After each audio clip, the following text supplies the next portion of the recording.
So let's talk about J.D. Vance. During the presidential campaign, Vance was really hugely important in the way that vice presidential candidates are not always. I think that his debate with Tim Walz was actually one of the turning points of the campaign. Traditionally, Americans expect their presidential candidates to be able to sort of like lay out complex programs in a systematic way, in a kind of logical way. And under ordinary circumstances, if a president can't do that, it's very hard to pick the right person for president. And this was a different kind of election, but Vance was really the only person in this election on either ticket who had that ability to, that sort of steel trap type sort of explanatory mind. So it's been interesting to see how the Trump administration has chosen to deploy that mind.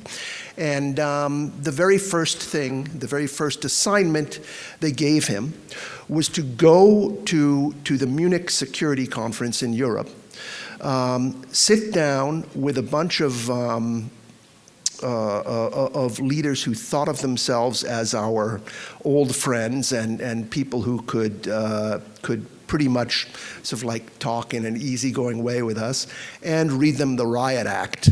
And he sure did, and you probably remember it.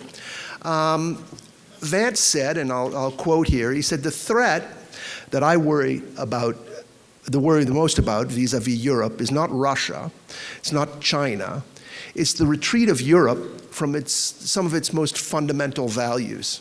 And specifically, he said that Europe had become hostile to free speech. He said it was hostile to free speech because it was hostile to democracy. And he said that you could measure its hostility to democracy by the fact that for 50 years, European voters had been clamoring for less immigration and had kept getting more. Now, Europeans are not used to being talked to this way. And Vance tried to soften it by saying, we do have similar problems in the United States, but they were still taken aback. Now, the question that our Hillsdale hosts have invited me to answer today is whether J.D. Vance is right. Okay, and this is partly a simple question, and partly it partly hints at a much more complicated development. But let's deal with the simple part first. Is Europe undemocratic? Well, as Vance says, it is a lot like our situation. Europe is split between populists who tend to oppose immigration, to be upset about deindustrialization, and elitists who tend to believe that the judiciary and the bureaucracy, the regulatory state, should have a larger role in running society. An example is the main anti-immigration party in Germany right now is the Alternative for Germany. They've risen to become the country's second largest party. You have a social democratic party there that's one of the oldest parties in the West. It's been one of the top two parties in Germany since the middle of the 19th century, and the Alternative for Germany has blown the doors off them. They are now the party of the German working class. Government authorities accuse the AfD of extremism, and they've threatened them with a ban. They were barred from the Munich Security Conference, and so for that reason, Vance went out and met them. And he was much criticized for that, and actually there are reasons that you could criticize him for that. A politician on a state visit is a guest of the government, not of the opposition, and so the protocol is questionable. Still, it's a troubling sign when a party's rise leads not to the prospect of its taking office, but to the prospect of its being banned from public life. And there's been a lot of that going around lately. You know, and the candidates who get this treatment tend to have a common anti-establishment profile. There is, of course, our president with his 34 felonies. There is Marine Le Pen, who only about 3 weeks ago, this is in France, she's the leader of the National Rally Party. Only 3 weeks ago, she was banned from the upcoming presidential election, in which she is the front runner in a financial scandal in which there is no allegation that anyone enriched himself. It's a financial scandal that took place between 2004 and 2016, during most of which time she wasn't even the head of the party. And it has to do with an irregularity in the method they used for paying interns in the European Parliament. For that, she's going to be banned. But I would say that at the time Vance arrived in Europe, there was a new and even more troubling case of this electoral interference of the sort that Vance would call backsliding on democracy. And that was last November. Romania held an election. Now in Romania, Romania is one of, more than any other Eastern European country, Romania is a place where the same political establishment has remained in power since the Cold War, and the people are very impatient with it now. And there was a populist candidate named Călin Georgescu who started attacking this elite, both parties, both the center-right and the center-left part of it. He started questioning Romania's support for the war in Ukraine, and he started producing very exciting TikTok videos. And we laugh, but that's politics today. In the first round, not only did he win, but the two main establishment parties were eliminated altogether. And so it was clear that the establishment was done, no matter who won, but it looked like Georgescu was going to win. 2 days before the second round, the date of the second round, after voting had already begun, and when polls showed Georgescu winning in the polls, the Romanian authorities canceled the election on national security grounds, saying that the TikTok campaign he was running was simply too good and couldn't have been done without Russian help. And so they said they had to protect the country from Vladimir Putin and Russian disinformation. There was not one bit of concrete proof offered, and indeed the president of Romania said such proof is very, very hard to find, impossible to find was the word he used. So voters would have to take the word of the intelligence services. So the election was postponed till May. It's happening next week in Romania. And by March, it was obvious that Georgescu was ahead again, which kind of, whatever you think of the original allegations about Russian disinformation, it makes pretty clear that that was not the cause of his winning poll numbers back then. So at that point, in March, the authorities arrested him and banned him from the election. This is a ban that was just upheld in another court decision the day before yesterday. Was this ban based on new evidence they'd found regarding the election last November? No, they didn't even mention the election last November. So this is the sort of thing that Vance is talking about. Is he, I mean, obviously there's controversy about it in European countries, but is he right to be worried? I mean, really. The more complicated question is, why does Vance care about this? Why is this a priority of the Trump administration? Why is it, what's it to us if Europe has less immigration? Or even if the Romanian democracy is, upstanding. I mean, over the last 25 years, not just Democrats, but also, George W. Bush, they've been very concerned about, the rule of law and human rights and things like that. But I do think that a populist orientation is more about sovereignty and actually letting countries go their own way.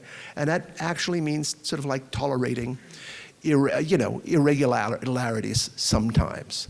But the answer as to why Trump and Vance are upset is I think that they have come to actually a new insight about the way the world works economically and politically. And that is, in the world of the global economy,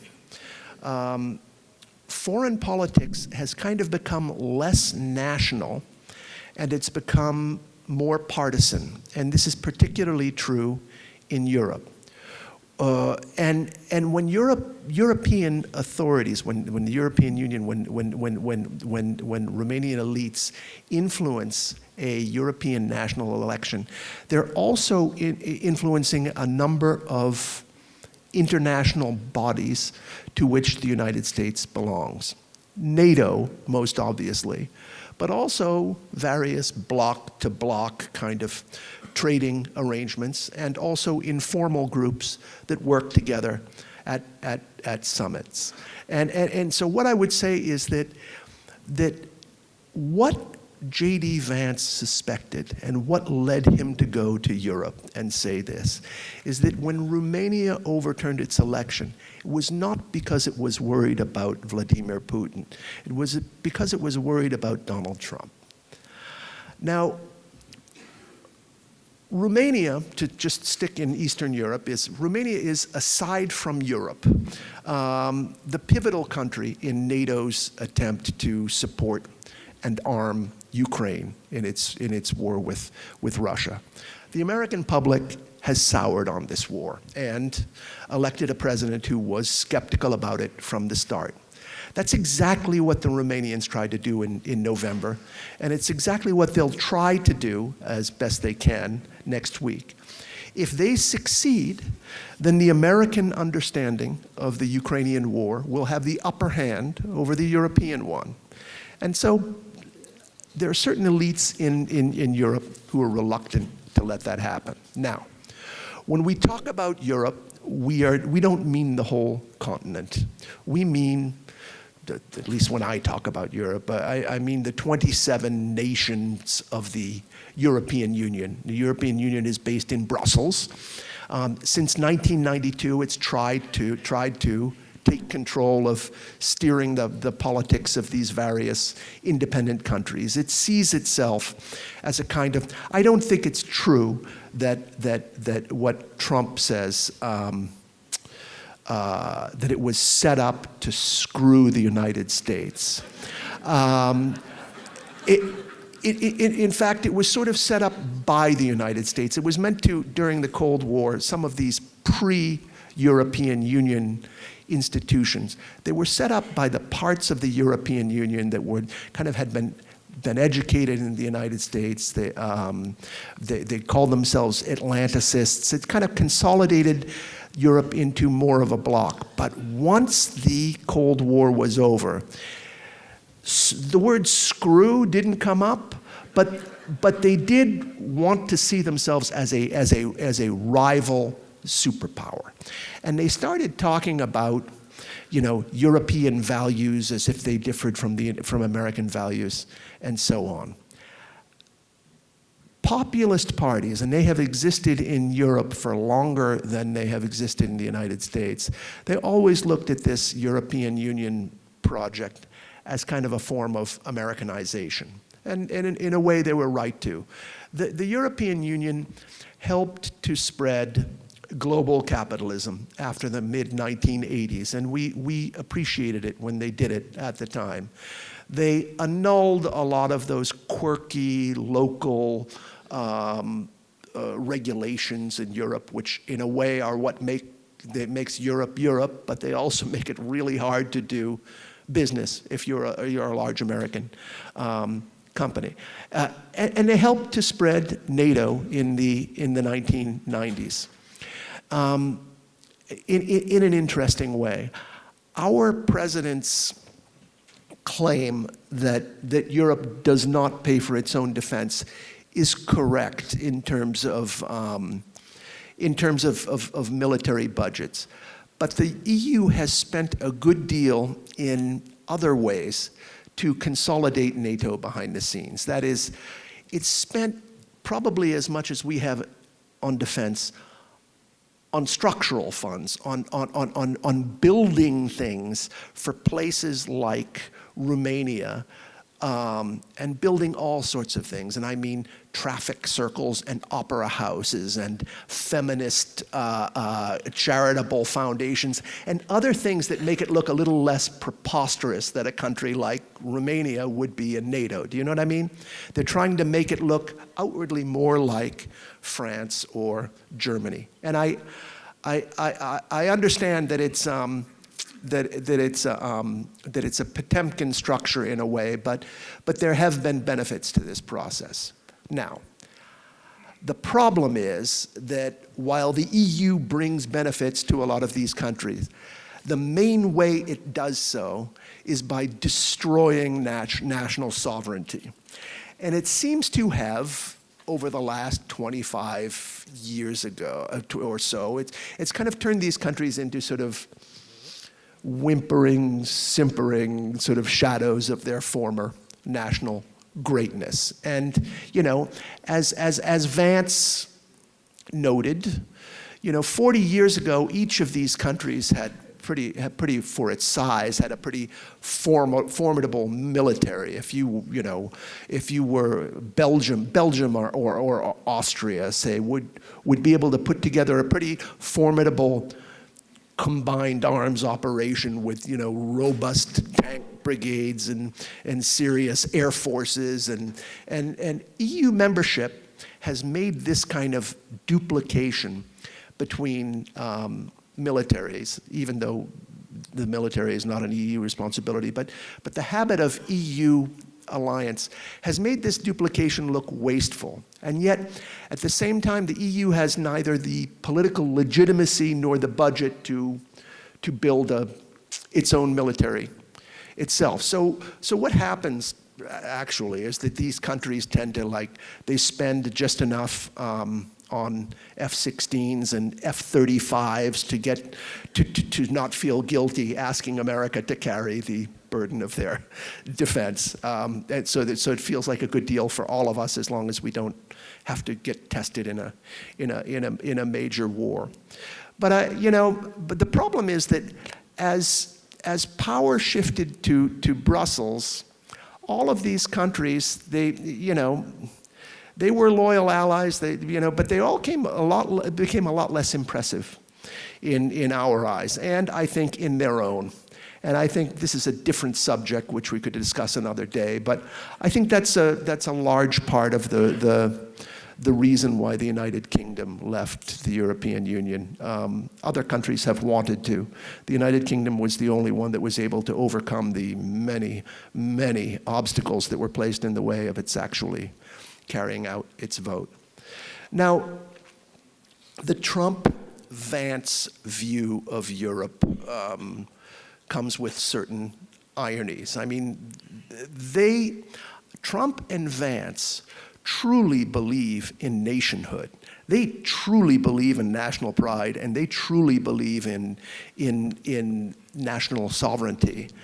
And the funny thing is, it's not always going to be in our interests to beef up Europe, because the emasculation of these EU nations as nations has on occasion helped us to exploit and control them. So when Trump and Vance proposed to, improve European nations by giving them their sovereignty back, in a way, in some context, it will strengthen them against us. And we are in the role of sort of like their colonial controller in a way. You can see that happening in a bit now, but it's not, for now, over the long run, this pan-European, the European system as it exists now is not going to work. It's going to be too weak, probably, to defend the West. One aspect that I'd like to add is that the EU has tended to be a project by and for technocratic elites. And a lot of the populist discontent comes out of memories of things that have just happened in the last 2 decades. The European Union has been sort of operating this way for about 23 years. Let's say basically since the introduction of the euro at the turn of this century. The Maastricht Treaty of 1992 was the beginning of the European project, really, but between a quarter and a third of the century, between 25 and 33 years.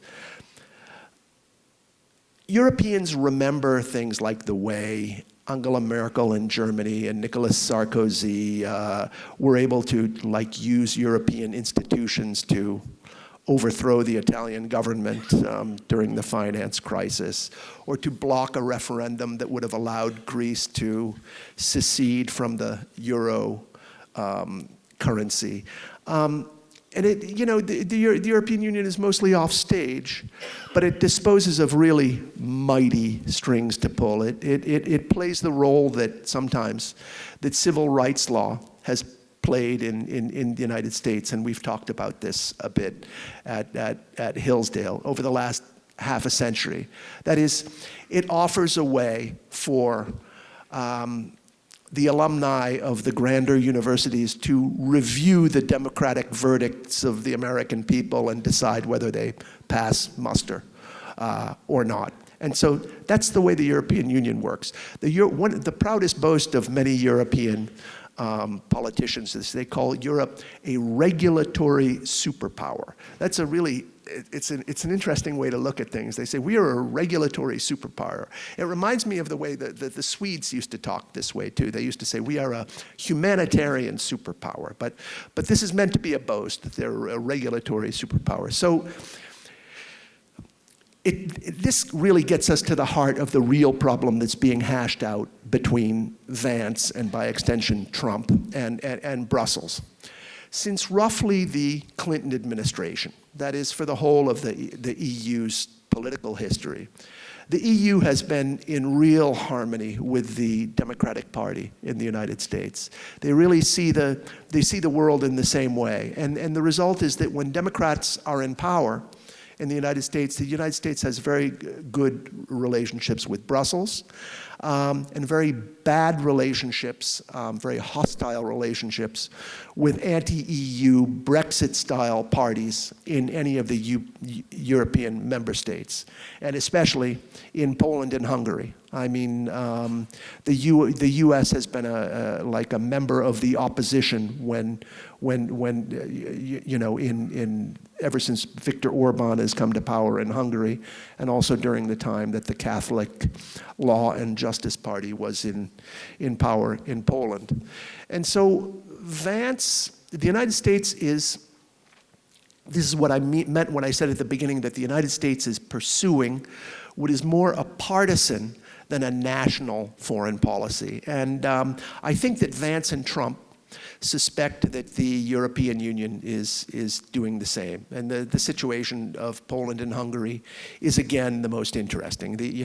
After the migration crisis of 2016, when you had 1 million Syrians walking over land into Europe, this anti-immigration populist Catholic party in Poland, Law and Justice, got a grip on the Polish government, and they pursued a tight immigration policy, and they pursued a justice reform, and it looked like they would be very difficult to dislodge.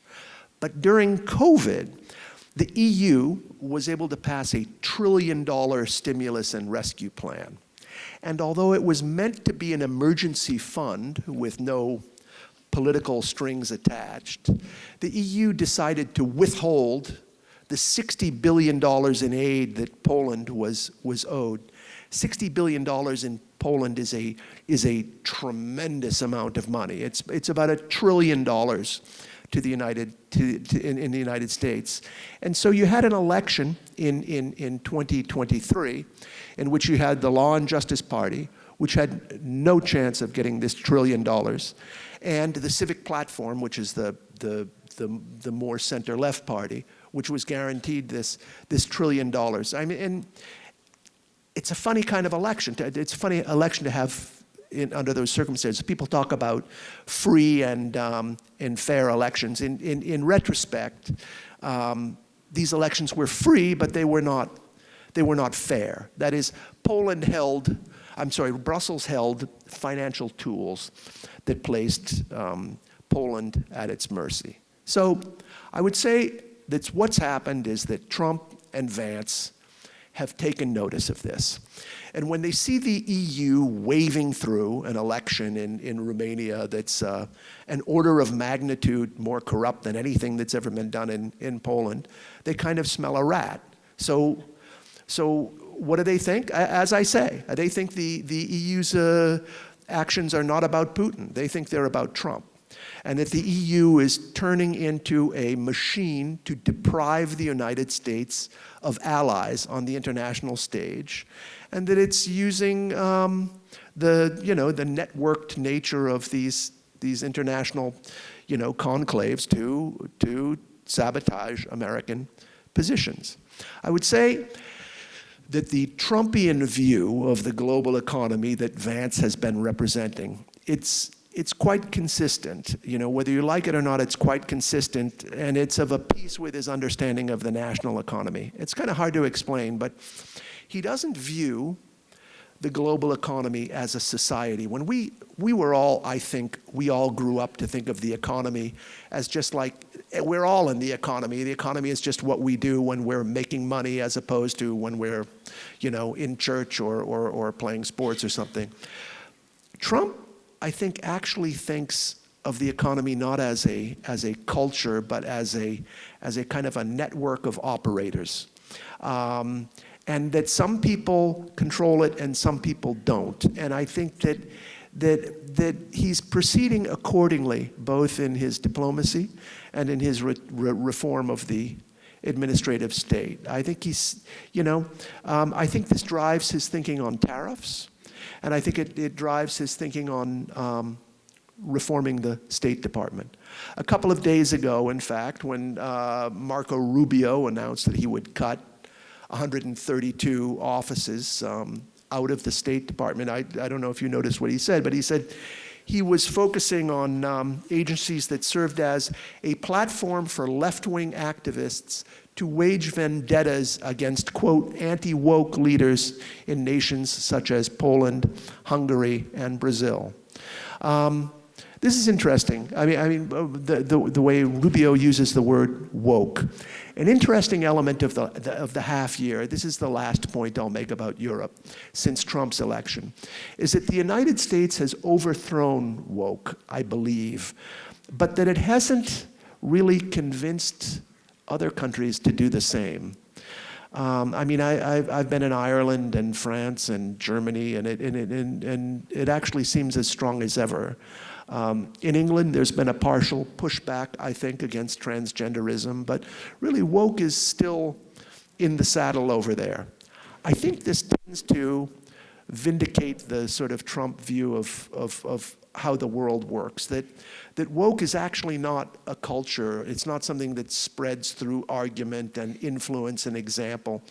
It is actually a system of power. It doesn't rest on convictions. It rests on the power of the government or the power of the boss to threaten the job of the person who's being hired. But that's the battle that's underway. In March, there was a poll of European Union citizens that found a majority now consider Trump a, quote, enemy of Europe, versus just 9% who see him as a friend. Europeans now often say of Americans, what Americans said of Islamists during the George W. Bush administration, that the problem is they hate our values. I think it was wrong then. I think it's wrong now. I think that the problem is not really values. The problem is really interests. American and European progressive elites have made themselves partisan actors in the other's politics, assuming that Republicans and other populists would be too dim to notice, and for decades this assumption did prove correct, by the way. But now that things are changing, I think that friction is the natural result, let's say. So I'll leave it there. Thank you.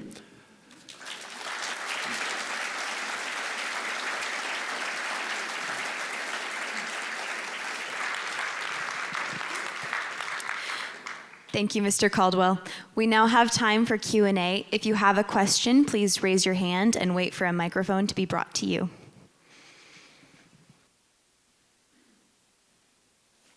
Thank you. Oh, I have to hold it. Oh, you have to hold it? Yes, sir. Oh, I see one, yeah. So I read your book, The Age of Entitlement. Yeah. Where are you? Right here. Ollie. Yeah. And I was impressed, and it reminded me of that other book, The Origin of Woke.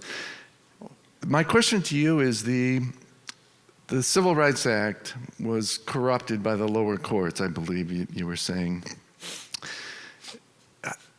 I'm wondering if the lower courts were composed of people that were ideologically woke, indoctrinated.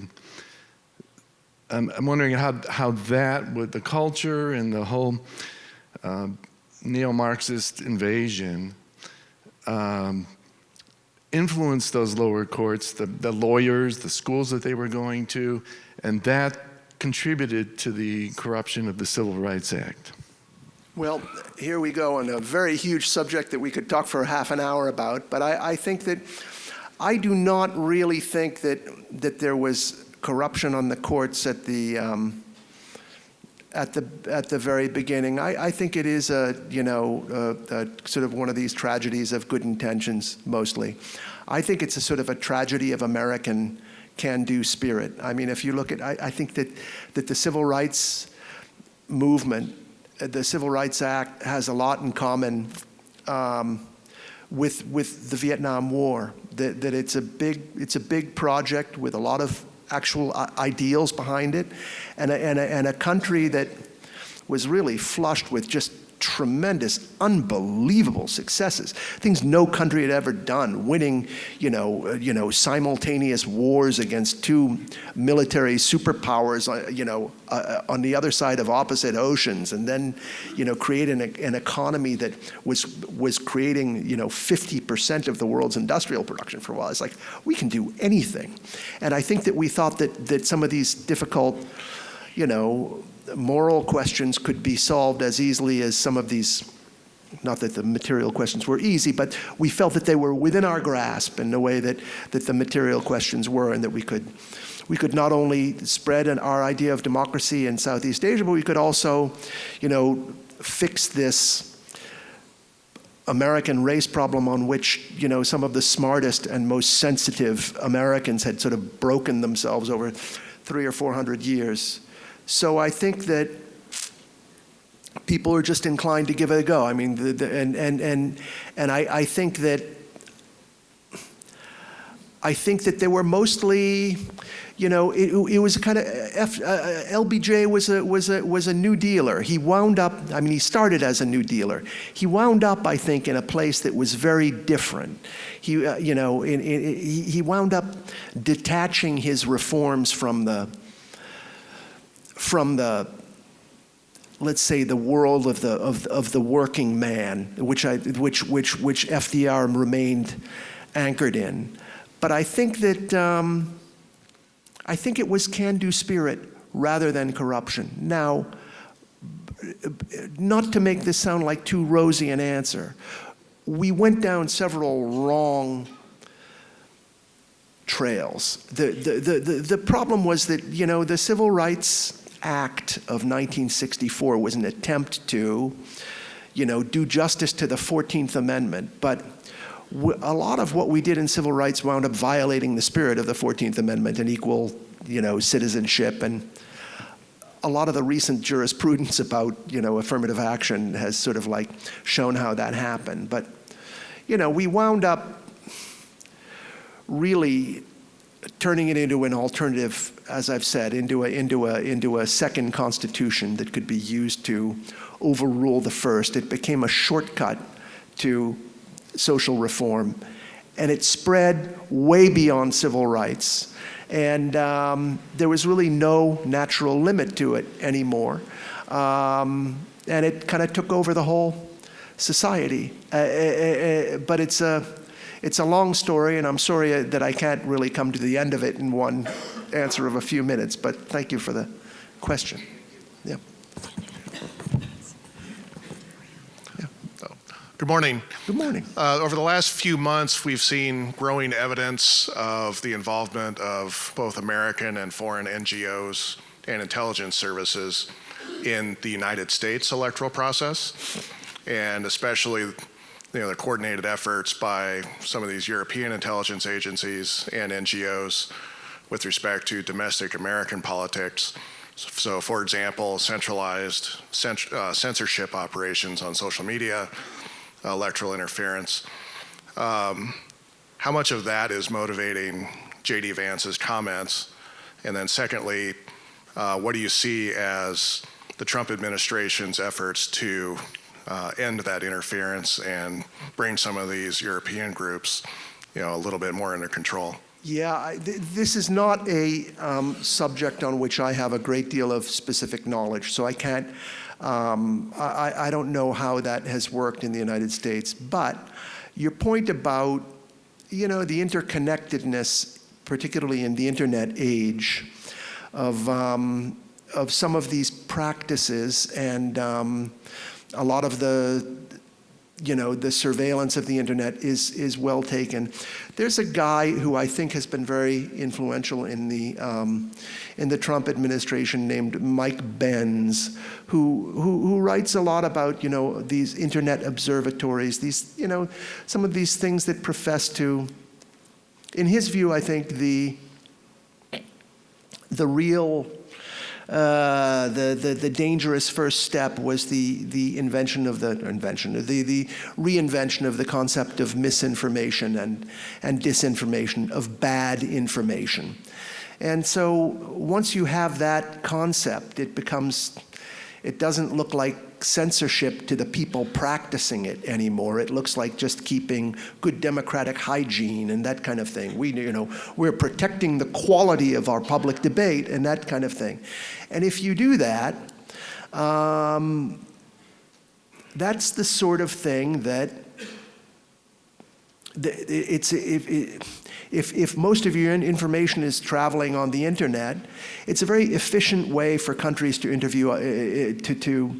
to influence other countries' politics. And so as I say, I'm not an expert on this, but if you look at what Benz looks at,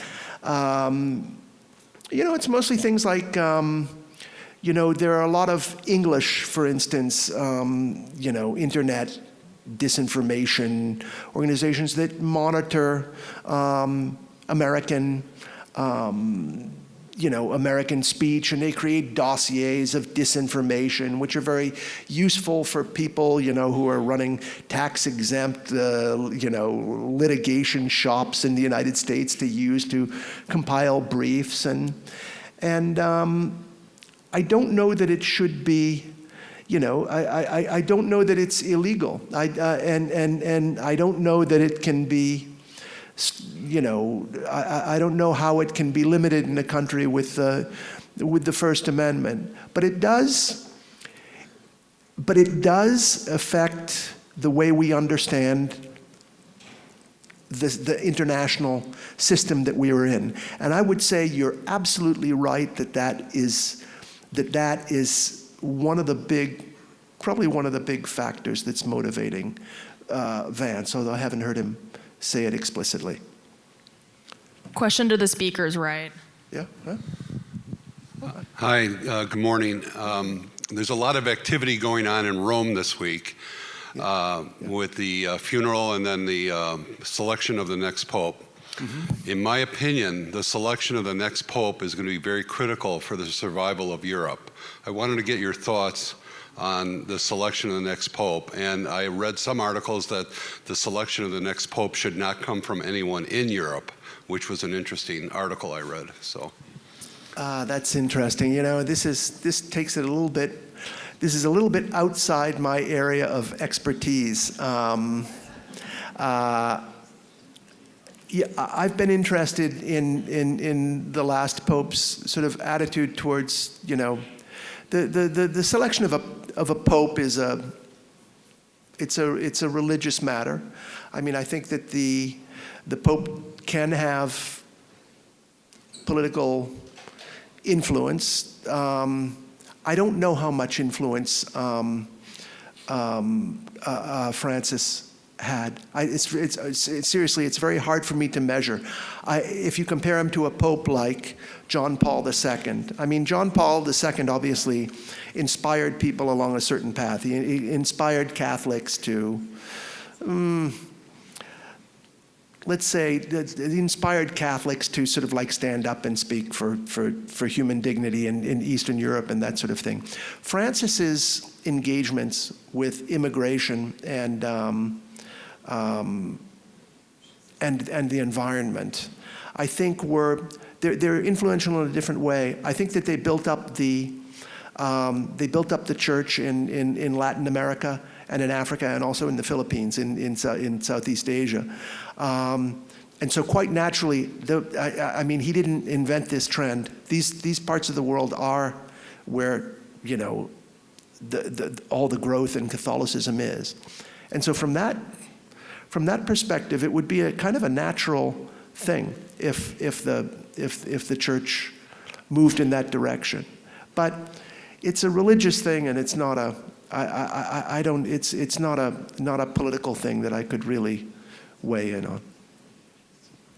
Yes. Yeah. Chris, you wrote in Primus a couple of years ago about the embrace of the Ukrainian cause by the establishment, and you said part of it, at least, is due to desire to drag Vladimir Putin into the midst of American politics for the purpose of discrediting Donald Trump. Do you still believe that? Yes. I remember that, and it's so great to see you, Dwight. Dwight and I are old friends here, and this is he's the person I know best in Kansas City. But you know, I remember going to actually Phoenix and giving a talk about Putin to a Hillsdale group, and it was in, I believe, January of 2017. And we'd planned this talk like a year before. No one ever, it was just like a foreign affairs type talk. And this stuff was coming out, this intelligence committee assessment, the intelligence community assessment that, you know, about Russian influence on the 2016 election. And I read it. I thought, should I include something about this in the talk? And I looked it over, and I read this 12-page pamphlet, and it seemed to consist of sort of people who had watched Russian TV and seen a couple of Russian TV personalities who were making fun of Hillary Clinton. And so since a couple of Russian TV personalities wanted Hillary Clinton to win, and since we all know Russian TV is influenced by Russian government, it must be true that Vladimir Putin was trying to steal the 2016 election. And I thought, I don't really have to talk about this. This is not really serious enough to affect anything in American life. And boy, was I wrong. I do think that, you know, I think most Americans would not, this is not an endorsement of Vladimir Putin, but most Americans would not want to, you know, live in Russia, just as most Russians would not want to live in America. But I think that a lot of, he's become a kind of an all-purpose kind of like let's say, occasion for fundraising and excuse for corner cutting and distraction. And so I don't, we've now got there's an awful lot of water under the bridge. I think that this is such a large. I don't mean to bring up the war. The short answer to your question, Dwight, is yes. I mean, what I was worried about. What is very worrying. Well, I won't go into the war right now. But yes, you're right. I think it is. I think it's still a problem in American life. Thanks.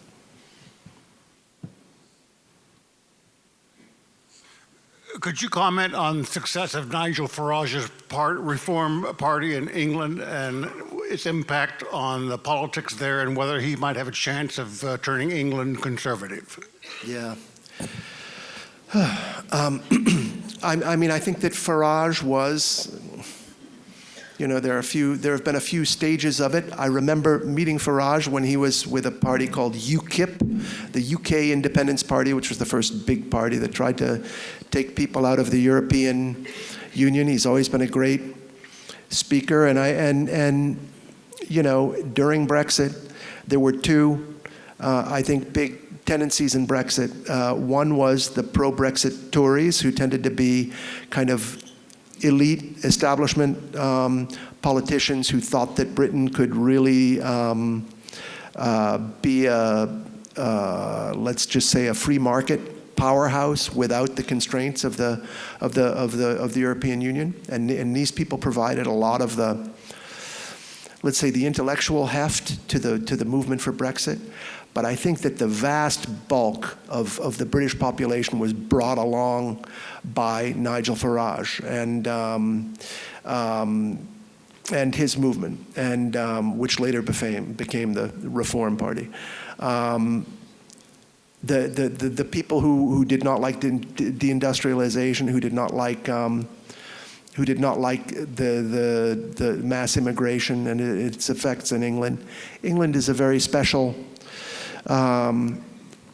place. It's in a couple of ways. Geographically, it's very limited in space, and the UK is now moving towards about 70 million people, or maybe higher. Maybe it's up to closer to 75, and about 60 or so of which live in England, which is a tiny country. And there's great geographical inequality, so that London is one of the richest cities in the world, but the places north of it are would be close to the poorest country in Europe. So there are a lot of populist grievances going. Farage is their main guy. Farage has got some there's something similar to Trump here, okay? Farage has got some problems. Not everyone likes Farage, and Farage is, they've got, I think, 5 or 6 members of parliament since the last election, and Farage has got kind of rivalrous with some of them, and there are some members of the party who say, well, maybe we could have like a more intellectual version of Nigel Farage, or maybe we could have a version of Nigel Farage that drank less. But I think that, or something like that.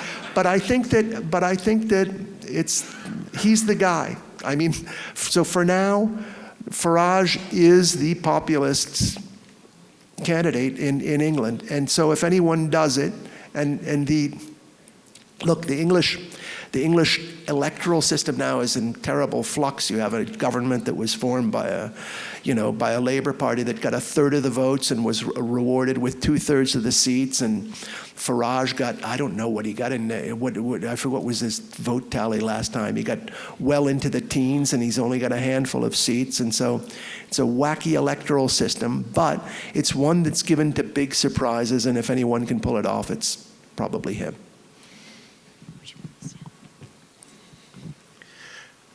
In your opinion, how much does the European Union establishment how responsible are they in driving the anti-Semitic fervor here in the United States?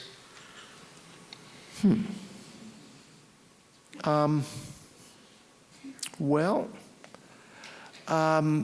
it's an interesting question. My first answer would be not very. I think that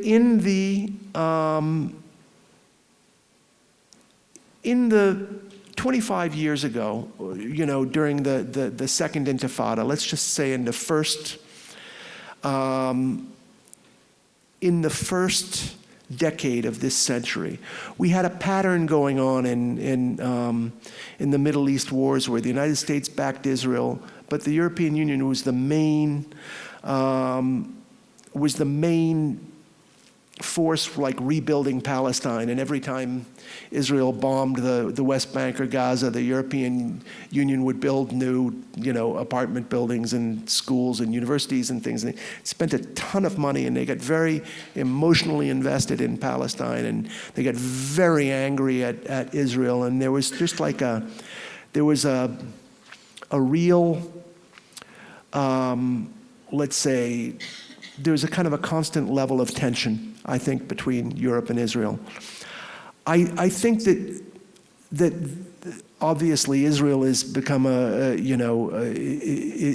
embroiled in controversy still, and maybe more than it has ever been. And obviously there is hostility to Israel in Europe. I mean, certainly you look at the size of some of the marches in London, and they're quite serious. But I do not think that it's any longer at the official level. What it really is the blossoming of the migration that has been mostly from the Arab world into being a part of the European continent. So I'd say it's two groups.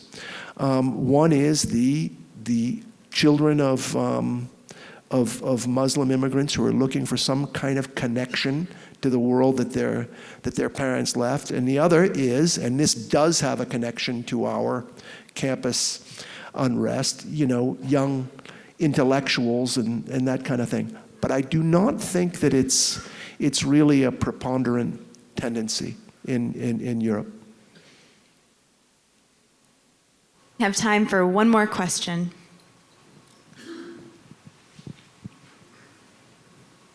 Question to the speaker's right. Good morning. Morning. Thank you for your analysis of the problem that we have in Europe and Trump and Vance's evaluation of that. Mm-hmm. So it's one thing to evaluate and analyze a situation or problem. It's another thing to propose solutions. And could you speak, do you know of what President and Vice President are considering in terms of addressing this problem and bringing a solution to it? I think that it basically has, I think it basically has three levels let's say three aspects. The first is this national one. I think that they are more comfortable with nations than they are with multinational organizations. And they think that the EU has the feeling of a multinational organization. And, you notice that Ursula von der Leyen, who is the titular, supreme executive of the European Union, doesn't figure as much in transatlantic diplomacy as she used to. So that's one part of it.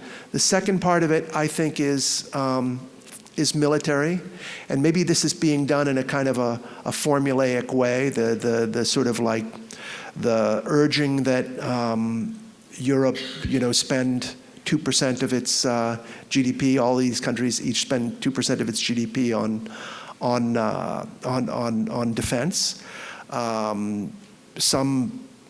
Some countries are really going to town, doing great. I think Poland is up to like 4%. Greece and Turkey are very high. I mean, counting Turkey as a NATO member, but they're high because they're sort of like they're considering using them on one another. You know, I mean, it's not a. But other countries are disappointing. France is in desperate budget shape, and you know, France used to always be the backbone of the continental military, and it's not. It's weakening, and Britain, if you remove their nuclear deterrent from their defense percentages, is below 2% itself. So it's not really the success story it looks like. So Europe has to build up its defense. I'm not sure if it's helpful when Trump starts talking about saying like, well, they should go to 5%. That I think that this is, I guess, what they call anchoring bias in deal making term. You try and create an anchoring bias, and the guy will come away and he'll say he'll do 4%, and he'll feel he's won, you know. But so that's another one, the military, and then I think the other thing is the economic order. I think that they want assurance that that Europe is on the American side in what Trump sees as the coming conflict with China. I mean, I hope it's not a conflict, but in that it is Europe's need for China is quite pronounced, and this is especially true of Germany. Germany and China had an extraordinarily fruitful trade relationship. Germany was building the factories for China. It was Germany's best product, arguably a better product than its cars. And the way for its national economy. I mean, I personally would rather have a German car than a Chinese factory, but it was important to Germany. And I think that the Ukraine war has complicated a lot of these relationships because we've asked Germany to do without its cheap source of cheap energy and its best, export customer. So I think that now that we are losing our commitment to the Ukraine war, and pretty much Germany could go back to, buying Russian gas again. I think they might say, why can't we go back to selling factories to, China again? So those I think are the three big things: nationhood, defense, the economic order. Please join me in thanking Mr. Caldwell.